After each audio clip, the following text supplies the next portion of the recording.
So, your visa has been granted. First off, a massive congratulations. That's a huge step, but what happens now? Well, that's exactly what we're going to cover.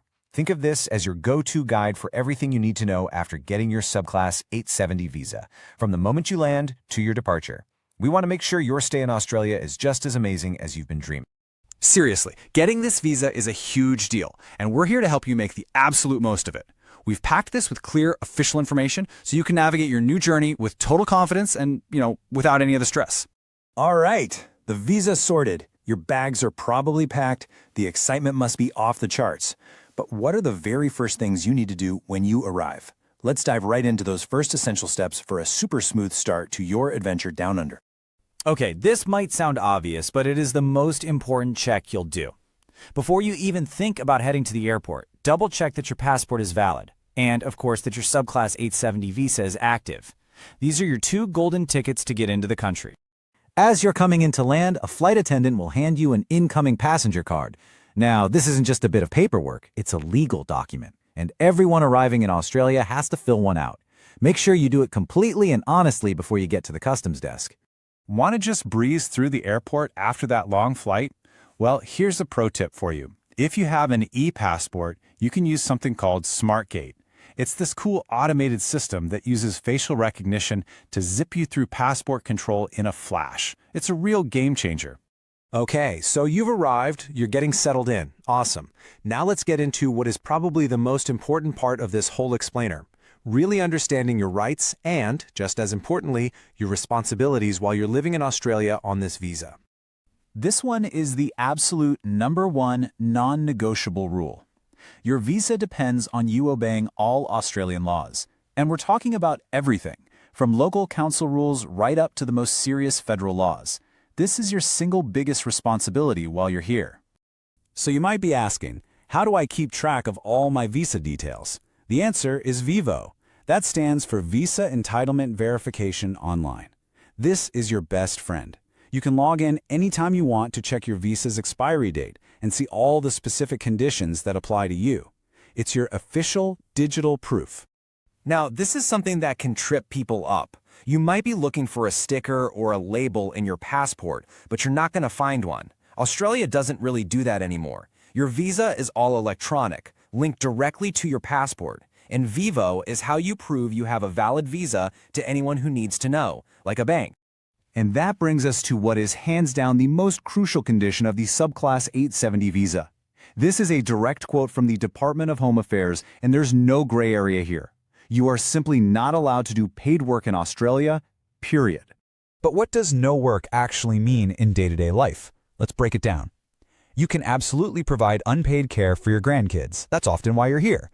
And you can volunteer for a registered charity. What you can't do is get paid for a job. And this is important. That also means you can't work unpaid in a family business. And the list of what you can do doesn't stop there. The official guidelines say you can also help out at a local school if your relatives go there. The main thing to remember is that the activity has to be truly voluntary and not for a commercial business. Okay, let's shift gears now to something really serious. Life happens, and sometimes things can change with your sponsor. It is absolutely critical that you know exactly what to do if that situation comes up. So, what if the worst happens? What if your sponsor decides they can no longer support you? Or, in the very sad case that they pass away? The steps you need to take next are incredibly time-sensitive, and you have to get them right. This lays it all out pretty clearly. As you can see, there are 2 very different scenarios, and they have strict, different deadlines. And just look at the difference. If your sponsor withdraws, you have a much shorter window to act than if they pass away. Let's focus on this first number, 35 days. Let that sink in. If your sponsor officially withdraws their support, you have just over a month to find a new sponsor and have them submit a whole new application for you. That is not a lot of time, so you have to move fast. Now for the second scenario, in the tragic event that your sponsor dies, the government gives you a longer time frame. You have 90 days, so about 3 months, for a new sponsor to come forward and get that application in for you.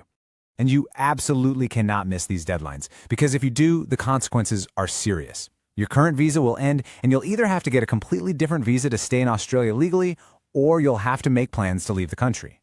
Well, as they say, all good things must come to an end, and that includes your temporary stay in Australia.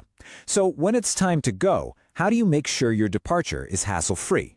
Let's take a quick look. So before you book that flight home, there are just 2 quick things to check off your list. First, an easy one. Make sure your passport is still valid for international travel.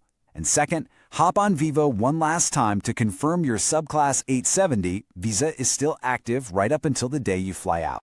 And hey, remember SmartGate from when you arrived? Good news, it's not just for arrivals.